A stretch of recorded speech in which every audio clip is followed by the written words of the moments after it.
जी हाँ, middle east में नई जंगी तैयारी से सनसनी मची हुई है इस पूरे रीजन में और एक बड़ा सवाल खड़ा हो गया है कि होने क्या वाला है। 61 साल बाद एक नया वॉर फ्रंट खुलता हुआ नजर आ रहा है और इससे जुड़ी एक्सक्लूसिव डिटेल टीवी9 भारतवर्ष अब आपको देने जा रहा है। आपके साथ मैं हूं समीर अब्बास, मेरे साथ रवि मिश्रा भी मौजूद हैं। एक तरफ इजराइल और हमास और दूसरी तरफ रूस और यूक्रेन के बीच जारी युद्ध से दुनिया दहली हुई है। हर दिन हालात बिगड़ रहे हैं, लेकिन इस बीच मिडिल ईस्ट से आई एक खबर ने पूरी दुनिया में तनाव बढ़ा दिया है। 61 साल बाद एक बार फिर न्यूक्लियर हमले का संकट पैदा हो गया है। अमेरिका और रूस खुलकर एक दूसरे से टकरा सकते हैं। आखिर बीते 36 घंटे में ऐसा क्या हो गया? क्या एक और वॉर फ्रंट खुलने का काउंटडाउन शुरू हो चुका है? इस बुलेटिन में करेंगे इसका खुलासा और साथ ही इसकी पूरी डिटेल आपके सामने रखेंगे। आपको यह भी बताएंगे कि कैसे मिडिल ईस्ट में अमेरिका घिरता जा रहा है और इसको लेकर अमेरिका ने क्या तैयारियां कर ली हैं। रवि, बिल्कुल, और साथ ही वॉर जोन की तमाम बड़ी खबरें भी आपके सामने रखेंगे। शुरुआत इस वक्त की बड़ी खबर के साथ करते हैं। जी हां, बड़ी ब्रेकिंग न्यूज, ईरान पहुंचे क्यूबा के राष्ट्रपति। 22 साल बाद क्यूबा के राष्ट्रपति का तेहरान दौरा है ये, और मिगुएल डियाज ने खामेनेई से की मुलाकात। राष्ट्रपति रईसी से भी मिगुएल की मुलाकात हुई है। ये बड़ा संकेत, और देखिए 22 साल बाद इस तरह की यात्रा, इस तरह की मुलाकात हो रही है।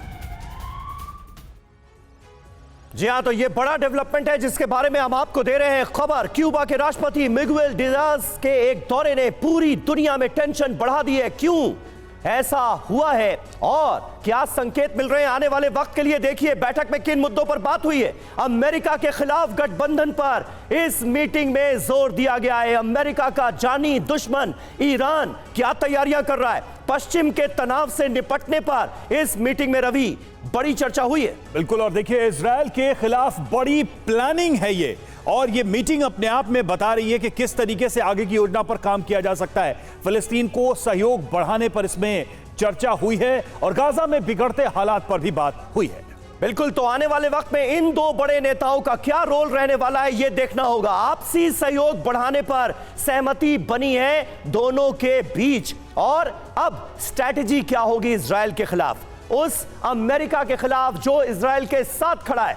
अमेरिका और इजराइल का जानी दुश्मन ईरान आने वाले वक्त में क्या करने जा रहा है? मिडिल ईस्ट को कैसे सुलगाने की तैयारी हो रही है? आइए आपको बताते हैं कि इस मुलाकात के मायने क्या हैं। ईरान का क्यूबा प्लान क्या है? अमेरिका के खिलाफ नई मोर्चाबंदी की जा रही है। गाजा पर तमाम मुस्लिम देशों में एकता लाने की कोशिश की जा रही है, एकजुट करने की कोशिश की जा रही है उन्हें। बिल्कुल, और ईरान इसको लीड करने की कोशिश कर रहा है। क्यूबा को मोहरा बनाना चाहते हैं अरब देश, ऐसा लग रहा है, और क्यूबा के जरिए अमेरिका को उकसाने की कोशिश की जा रही है। लैटिन अमेरिकी कंट्री के माध्यम से यह प्रयास किया जा रहा है। क्यूबा के जरिए अमेरिका को उकसाने का यह प्रयास कितना सफल होगा ये तो भविष्य ही बताएगा। जी हां, अमेरिका को एक अलग फ्रंट में उलझाने की तैयारी भी यहां पर करता हुआ ईरान नजर आता है। 1962 जैसे अमेरिका क्यूबा तनाव का खतरा यही वजह है कि इस पूरे रीजन में एक बार फिर मंडरा रहा है। यानी आने वाले वक्त में इस पूरे रीजन की शांति भी भंग हो सकती है और यहां पर भी जंगी चिंगारियां सुलग सकती हैं। 16 अक्टूबर 1962 का वो दिन आज हर किसी के जहन में है। हुआ क्या था? 16 अक्टूबर 1962 को अमेरिका और रूस परमाणु जंग के मुहाने पर पहुंच गए थे। क्यूबा से अमेरिका पर परमाणु हमला होने ही वाला था, लेकिन यह अचानक टल गया। आखिर ऐसा क्या हुआ था? आइए आपको इस बारे में भी जल्दी से समझा देते हैं, क्योंकि आज की तारीख में उस पुरानी खबर को भी आपके सामने रखना जरूरी हो गया है। क्यूबा के साथ मिलकर रूस ने अमेरिका पर हमले की तैयारी की। 61 साल बाद कैसे फिर वही हालात बन रहे हैं समझिए। अमेरिकी एजेंसी अलर्ट मोड में आई और इनपुट जुटाने लगी। बिल्कुल, और देखिए अमेरिकी जासूसी विमान ने 928 तस्वीरें जुटाई थी अपने इस ऑपरेशन में, और क्यूबा में परमाणु मिसाइलों के जखीरे की बात भी सामने आई थी। यह सबसे बड़ा उस समय इंडिकेशन था कि किस तरीके का तनाव था। अमेरिकी सेना ने कैरेबियन सागर में क्यूबा को घेर लिया था। अमेरिका ने इसमें काउंटर ऑपरेशन की शुरुआत भी की थी। अचानक रूस ने जंगी जहाज वापस लेने का फैसला कर लिया था। जी हां, और 32 दिन के बाद रूस और अमेरिका बातचीत के लिए तैयार हुए इस मुद्दे पर। और जंगी हालात बने क्यों, यह भी जरा आपको समझाते हैं। शीत युद्ध के बाद अमेरिका रूस अपनी ताकत बढ़ाना चाहते थे और आज की तारीख में भी वही तो होता हुआ हम देखते हैं। अमेरिका और रूस हर जगह आमने सामने नजर आते हैं। अमेरिका क्यूबा में वामपंथी सरकार गिराना चाहता था और रूस क्यूबा में वामपंथी सरकार के पूरे सपोर्ट में था, समर्थन में था। अमेरिका ने तुर्की में मिसाइलें तैनात की थी। बिल्कुल, और देखिए अमेरिका के फैसले से रूस बहुत नाराज था और बदले में रूस ने क्यूबा में परमाणु हथियार तैनात कर दिए थे और इसी वजह से दुनिया उस समय भी परमाणु युद्ध के मुहाने पर आ गई थी। खासकर रूस और अमेरिका तनाव इस चरम पे जा चुका था। करेंगे इस पर बात भी कि क्या एक बार फिर से उसी इतिहास को दोहराने की और इस युद्ध को अमेरिका के बॉर्डर तक ले जाने की कोई प्लानिंग ईरान कर रहा है, इसमें रूस की भूमिका क्या हो सकती है। हमारे साथ इस वक्त ब्रिगेडियर DS त्रिपाठी रक्षा विशेषज्ञ जुड़े हुए हैं, air vice marshal OP Tiwari हमारे साथ इस वक्त जुड़े हुए, नौसेना कैप्टन श्याम कुमार इस वक्त हमारे साथ स्टूडियो में मौजूद है। त्रिपाठी से पहला सवाल तो यही कि क्या इस दुनिया में अलग अलग हिस्सों में जो कॉन्फ्रंट्रेशन है, जो युद्ध है, उसको अमेरिका के दरवाजे तक पहुंचाने की कोई प्लानिंग है ये, जिसमें ईरान और उसके पीछे रूस खड़ा नजर आ रहा है? बिल्कुल रवि, आपने बिल्कुल सही कहा। आप देखिए दोनों देश ऐसे हैं जिसकी अभी आपने बात की, क्यूबा और ईरान, दोनों के अगेंस्ट सैंक्शंस लगे हुए हैं। क्यूबा में 1962 से ही है और ईरान तो उसके ऊपर सैंक्शंस ही हैं। और आप एक चीज़ और गौर कीजिए कि जो इनकी मीटिंग अभी 4 तारीख को हुई है, कल, दोनों ईरान के प्रेसिडेंट और इनकी क्यूबा की, उनमें देखिए ईरान के प्रेसिडेंट रियासी ने बड़ा साफ कहा है कि हम सैंक्शंस को तभी ख़त्म कर सकते हैं या कम कर सकते हैं अगर हम एक दूसरे की जो कैपेसिटी या कैपेबिलिटी है उनको आगे ले आएँ और मिलकर काम करें। तो पहली बात तो यहाँ पर, और ईरान ने अपने आप नहीं किया है, आपको पता है कि चीन और रूस भी ईरान के साथ हैं। तो अगर ईरान में मीटिंग हो रही है, इसका मतलब मैं कह सकता हूं कि ये चीन और रूस के साथ भी एक तरह से उनको न्योता दिया गया है जी। और अगर ये सारे मिल करके लैटिन अमेरिका में अगर उनको एक बेस मिल गया तो एक बहुत बड़ी अचीवमेंट होगी इनको अमेरिका के ऊपर। बिल्कुल बिल्कुल सही बात है और यही वजह है कि हम कह रहे हैं कि 61 साल बाद ये वॉर फ्रंट भी खुलता हुआ नजर आ रहा है, जिसका अंजाम बहुत भयानक हो सकता है। न्यूक्लियर वेपन तैयार करने जा रहा है EU। एक और बड़ी खबर ये रही आपके सामने, जर्मनी के पूर्व विदेश मंत्री जोश्का फिशर ने इसको लेकर संकेत दिए। यूरोपीय यूनियन को चाहिए खुद का परमाणु हथियार, यह कह दिया गया है। रूस को रोकने के लिए परमाणु हथियार अब जरूरी है। अमेरिका से संबंध बिगड़ने पर खुद की तैयारी जरूरी है, ये यूरोपियन यूनियन की तरफ से कहा गया है। ये अपने आप में बहुत बड़ा डेवलपमेंट है, जहां पर EU को अब खुद ये लगने लगा है कि उसके पास अपने परमाणु हथियार होने चाहिए। सवाल यही है समीर कि क्या रूस का दबाव अब पूरी तरह से रिफ्लेक्ट होने लगा है यूरोपियन कंट्रीज पर? EU कर रहा है परमाणु युद्ध की तैयारी, ये एक सवाल उठता नजर आ रहा है इस बयान के बाद से। यूरोपीय यूनियन भी परमाणु वेपन बनाने में जुटी हुई है और देखिए NATO के बाद EU भी कर रहा है परमाणु युद्ध की तैयारी। इसीलिए ये सारे सवाल अब जन्म ले रहे हैं। रूस के न्यूक्लियर केपेबल मिसाइलों के परीक्षण के बाद EU काफी सतर्क नजर आ रहा है। बिल्कुल, और EU की तरफ से ये बहुत बड़ा बयान दिया गया है। हाल ही में अमेरिका ने भी न्यूक्लियर कैपेबल मिसाइल का परीक्षण किया था। फ्रांस ने भी लॉन्ग रेंज बैलिस्टिक मिसाइलें दागकर अपनी तैयारी दिखाई थी। कैप्टन श्याम, कुल मिलाकर दुनिया के अलग अलग हिस्सों में इस तरह के हालात पैदा हो गए हैं, इस तरह के युद्ध चल रहे हैं कि आज की तारीख में कोई भी संगठन हो, कोई भी देश हो, उसको ये लगता है कि हमें कल के लिए तैयार होना होगा। कल को कई देश मिलकर अगर उसके खिलाफ खड़े हो गए तो परमाणु हथियार भी होने चाहिए और तमाम अत्याधुनिक हथियारों से लैस सेना भी होनी चाहिए। कुल मिलाकर इस तरह की जंगी चिंगारियां आज पूरी दुनिया में सुलगती हुई नजर आ रही है, जिसका अंजाम है ये क्या?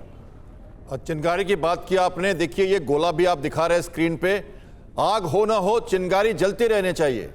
तो ये जहां तक न्यूक्लियर मिसाइल्स की जो प्रभावी शक्ति और इनका जो उपयोग है, ये तो कभी अभी तक हमने देखा नहीं है एक्सेप्ट एक एटम बम के रूप में। पर हर देश पॉस्चरिंग करता रहता है, मिसाइल्स की परीक्षण करता रहता है और उनके साथ वर्ल्ड को मैसेज देता रहता है। जब आप देख रहे थे यूक्रेन और रशिया का युद्ध चल रहा था तो कई बार यह मुद्दा आया कि न्यूक्लियर अटैक हो सकते हैं, लेकिन यही बात अगर आप इजराइल और हमास के कॉन्फ्लिक्ट में देखो तो यह मुद्दा जनरली कभी उछला नहीं, क्योंकि इजराइल अपने को एक न्यूक्लियर कैपेबल घोषित नहीं करता है और एक टर्की ऐसा देश है जो इस बात को जीवित रखने के लिए बार बार उनको उकसाता रहता है कि इनके पास न्यूक्लियर मिसाइल्स हैं, पर ऐसी कोई जरूरत की बात नहीं आई। तो इस हिसाब से ये परीक्षण जो है ये चलेंगे।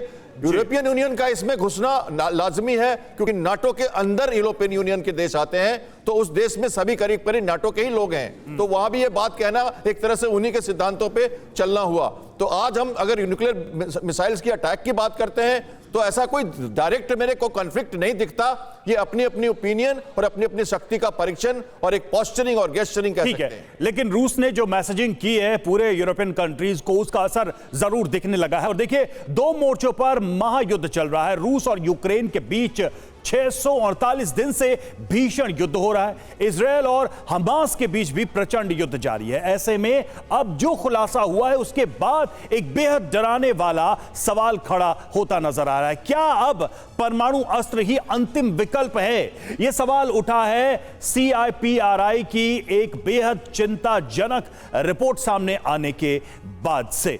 तो इस रिपोर्ट में क्या है वो भी हम आपको बताएंगे, लेकिन दुनिया परमाणु युद्ध के मुहाने पर कैसे बढ़ती जा रही है, कैसे अलग अलग देश अब इसको एक अंतिम विकल्प के रूप में देखने लगे हैं। अभी थोड़ी देर पहले हमने आपको बताया कि यूरोपीय यूनियन भी अब यह मानने लगा है कि उसे भी इस तरह की तैयारी रखनी पड़ेगी और यही वजह है कि यह खतरा बढ़ता जा रहा है। तो परमाणु हमले का खतरा और बढ़ा है और दो मोर्चों पर जंग, हथियार की कमी देखने को मिल रही है। हथियार उत्पादन की कमी से मुश्किलें पैदा हुई हैं। स्टॉकहोम इंटरनेशनल पीस रिसर्च की ये रिपोर्ट सामने आई है।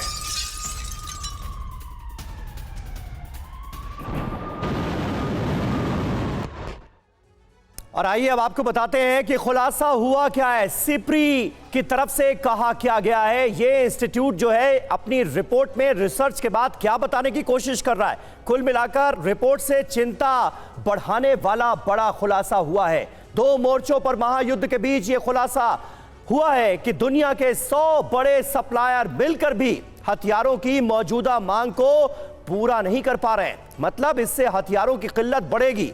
हथियारों की डिमांड कितनी बढ़ चुकी है आप ये देखिए, यानी जंग में रोज इस्तेमाल होने वाले शेल समेत बाकी हथियारों की कमी के बीच जंग में टिक पाना बेहद कठिन हो जाएगा। लिहाजा वेपन संकट के बीच आखिरी विकल्प बचता है परमाणु अस्त्रों का इस्तेमाल। और अगर ऐसा हुआ तो वाकई इससे महाविनाश आना तय है और इसके आसार बनते हुए नजर आ रहे हैं। यह समीकरण जो इस वक्त हम आपके सामने रख रहे हैं यह बहुत महत्वपूर्ण है और आने वाले वक्त के लिए बड़े विध्वंसकारी संकेत तिवारी जी इसमें नजर आते हैं। समीर देखिए, ये न्यूक्लियर बॉम्ब जो है ये एक्चुअली बेसिकली ये डिटरेंट है। ये जहाँ तक यूरोपीय यूनियन का सवाल है, ये यूक्रेन और रशिया वॉर ने, इवन इजराइल हमास ने ये सिद्ध कर दिया है कि अपनी सुरक्षा, देश की सुरक्षा किसी ग्रुप के मजबूत होने पर निर्भर नहीं करता। आप नाटो के मेंबर हो या पहले जो वार्सो पैक्ट का मेंबर तो किसी के सहारे सुरक्षा नहीं कर सकते। हमें अपने पैर पर खुद खड़ा होना पड़ेगा। तो यूरोपीय यूनियन को ये बॉम्ब बनाना, ये सबना एक कदम इस तरफ है। दूसरा तक ये सवाल कर रहे हैं कि न्यूक्लियर अटैक ये जब तक ये आतंकवादी ऑर्गेनाइजेशन के हाथ में ना जाए तब तक कोई न्यूक्लियर अटैक नहीं होगा। कोई भी देश अंत, इसलिए लास्ट रिसोर्ट है, जो सब कुछ तरीके से वॉल की तरफ बिल्कुल पुश कर दिया गया हो तभी कोई न्यूक्लियर अटैक हो सकता है। न्यूक्लियर अटैक का कॉन्सिक्वेंसेस क्या होगा? एक मैं फेमस एक साइंटिस्ट थे, उन्होंने कहा था कि मुझे नहीं मालूम कि तीसरा विश्व युद्ध कैसे होगा, लेकिन अगर चौथा विश्व युद्ध हुआ तो पत्थरों से लड़ा जाएगा, इतना महाविनाश होगा। इसके दुनिया स्टोन एज में चली जाएगी और जिस तरह के हालात अभी हैं ये चिंता तो है हर देश को। लेकिन जैसा आप कह रहे हैं कि ये वेपन्स ऑफ डिटरेंस है, वाकई में अगर ऐसा है तो शायद वैसी नौबत ना आए, लेकिन हर देश अपनी तैयारी कर रहा है। मिडिल ईस्ट में अमेरिका की घेरेबंदी की कोशिश की जा रही है। लाल सागर में अमेरिकी जहाजों पर ताबड़तोड़ हमले हो रहे हैं। हूती लड़ाकों ने देखिए एक और हमला अंजाम दिया है। हमले के बाद मिडिल ईस्ट में और ज्यादा तनाव बढ़ गया है। हूती विद्रोही जो लगातार अमेरिका और इजराइल के लिए एक बड़ी मुसीबत बने हुए हैं, वेस्टर्न कंट्रीज को चेताते नजर आते हैं, चेतावनी देते हुए नजर आते हैं, खुलेआम वार्निंग्स जारी करते हुए नजर आते हैं और इजरायली मालवाहक जहाजों के लिए भी बहुत बड़ा खतरा बन चुके हैं इस पूरे रीजन में। लाल सागर में अमेरिकी जहाजों को अब किया गया है टारगेट और हूती लड़ाकों ने अमेरिका को बहुत बड़ी चेतावनी दी है इस हमले के जरिए। कितना भीषण यह अटैक था, ये तस्वीरों में आप देख सकते हैं। मिडिल ईस्ट में तनाव चरम पर पहुंचता हुआ नजर आ रहा है। जी हाँ, तो मिडिल ईस्ट में अमेरिका की घेराबंदी क्या हुआ, सबसे पहले यह समझिए। तो लाल सागर में अमेरिका के 3 जहाजों पर हमला हुआ है। यह एक बड़ा प्रोवोकेशन हो सकता है। हूती विद्रोहियों ने बैलिस्टिक मिसाइल से, ड्रोन से ये हमले किए हैं। स्थानीय समय अनुसार सुबह 9:15 बजे यानी 9:15 पर यह हमले शुरू हुए। 7 घंटे में कई मिसाइल और ड्रोन से हमले हुए हैं। जहाज से बेहद करीब गिरी हूती विद्रोहियों की यह मिसाइल। तो अमेरिका का पलटवार भी इस पर। अमेरिका ने हूती के 3 ड्रोन को तबाह कर दिया, हूती के कई मिसाइलों को हवा में मार गिराया। और हूती का इसमें दावा क्या सामने आया है, बाब अल मंडेब स्ट्रेट में अमेरिकी जहाजों को उसने निशाना बनाया। हमले में अमेरिकी जहाजों को नुकसान पहुंचा है, हूती विद्रोहियों का यह दावा है। और इस बीच एक और अपडेट, गाजा में भीषण जंग जारी है। हमास आईडीएफ के बीच ये संघर्ष, इमारत में इजरायल का हमला, फायरिंग में हमास लड़ाकों की मौत हुई।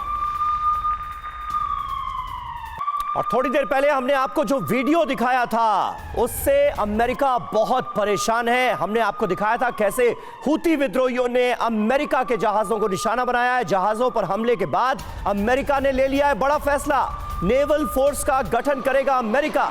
व्हाइट हाउस ने इसे लेकर जानकारी दी है। रेड सी में, लाल सागर में अमेरिकी जहाजों पर दरअसल लगातार हमले हो रहे हैं और इन हमलों के पीछे हूती विद्रोहियों का हाथ है।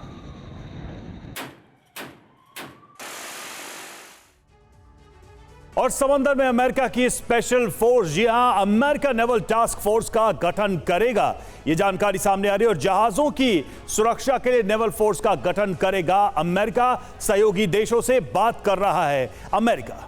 जी हां, सहयोगी देशों के जहाजों को भी सुरक्षा देगी ये नेवल फोर्स, जिसे अमेरिका की तरफ से गठित किया जा रहा है। अमेरिकी एनएसए जैक सुलिवन ने ये जानकारी दी है। जहां खतरा ज्यादा वहां साथ चलेगी नेवल फोर्स, ये तैयारी की गई है। कैसे ये नेवल फोर्स काम करेगी ये अब हम आपको बताते हैं। जहाजों को एस्कॉर्ट करेगी नेवल फोर्स, चारों तरफ से जहाजों को सुरक्षा देगी ये अमेरिकन नेवल फोर्स। जहाज पर हमला हुआ तो तुरंत पलटवार कर दिया जाएगा।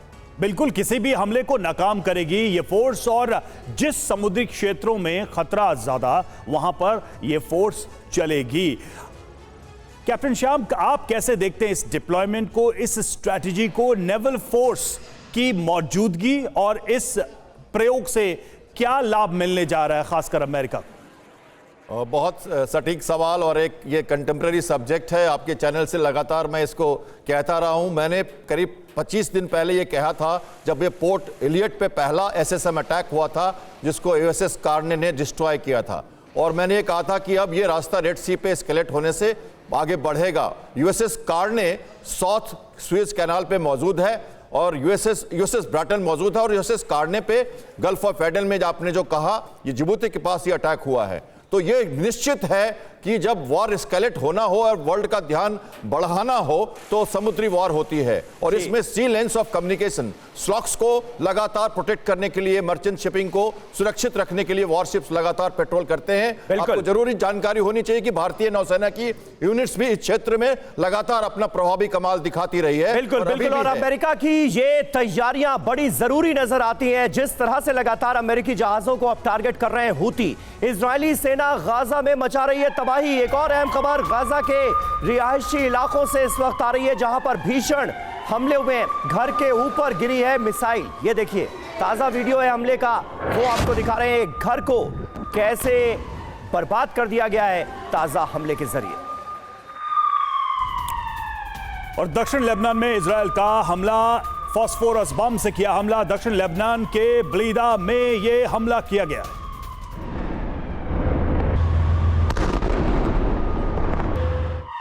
और एक और बड़ी खबर गाजा से ही। गाजा में पैलेस ऑफ जस्टिस पर हमला हुआ है। गाजा पर इजराइल ने यह मिसाइल हमला अंजाम दिया।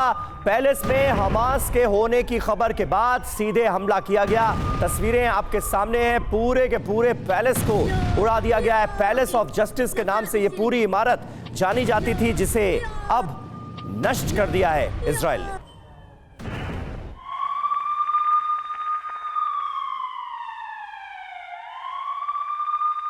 और यूक्रेन का इराक में ड्रोन से हमला। अमेरिकी हमले में ईरान समर्थित 5 मिलिशिया लड़ाके ढेर। खुफिया सूत्रों से मिली थी जानकारी। पेंटागन ने किया खुलासा।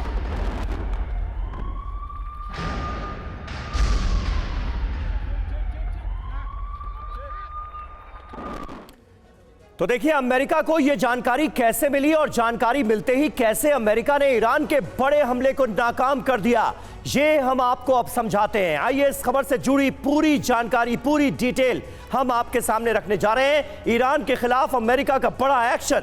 अमेरिका को खुफिया सूत्रों से यह जानकारी मिली, जिसके बाद अमेरिका एक्शन में आया। लड़ाके अमेरिकी बेस पर हमले की प्लानिंग कर रहे थे। और इससे पहले हमने देखा है किस तरह से मिडिल ईस्ट में जो अमेरिकी सैन्य बेस मौजूद हैं उनको निशाना बनाया गया है। जानकारी के बाद अमेरिका ने यह पूरा एक्शन प्लान तैयार किया।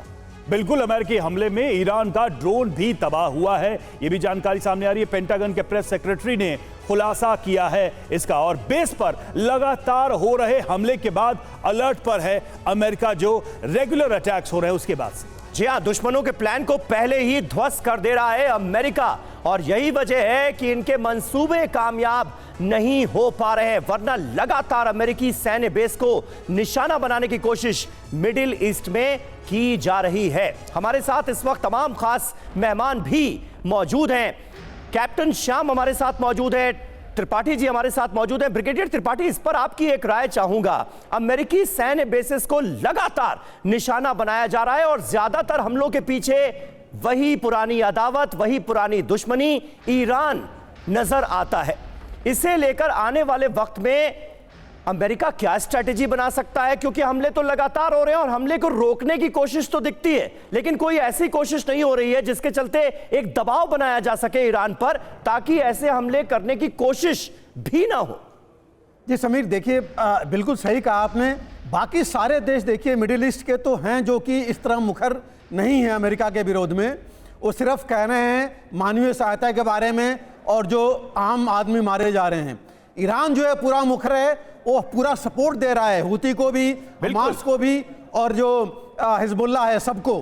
उसको जो है रोकना मुश्किल हो रहा है, क्योंकि उनके पीछे चीन और रूस का भी हाथ है। ईरान के पास न्यूक्लियर कैपेबिलिटी भी है। बट इसके साथ जो सबसे बड़ी चीज़ है, देखिए कहा जा रहा था, इजराइल आर्मी भी कह रही थी, जो 7 दिन से ज़्यादा अगर ट्रूस हुआ तो हमास अपने आप को रिआर्म कर लेगा। और अभी देखिए जो अटैक्स हैं, हमास ने भी बोला था कि अगर लड़ाई शुरू हुई तो हम भी जो है पीछे नहीं हटेंगे। तो हमास भी अटैक किए जा रहा है, इजराइल बिल्कुल। समय थोड़ा समाप्त हो रहा है, लेकिन इतना जरूर है कि 2 महीने का समय बीत गया है और युद्ध अभी भी जारी है। ये संकेत है कि हमास ने भी कितनी बड़ी तैयारी की थी, उसे पता था कि युद्ध लंबा खिंच सकता है। आप सभी का बहुत बहुत शुक्रिया इस कार्यक्रम में शामिल होने के लिए, चर्चा के लिए।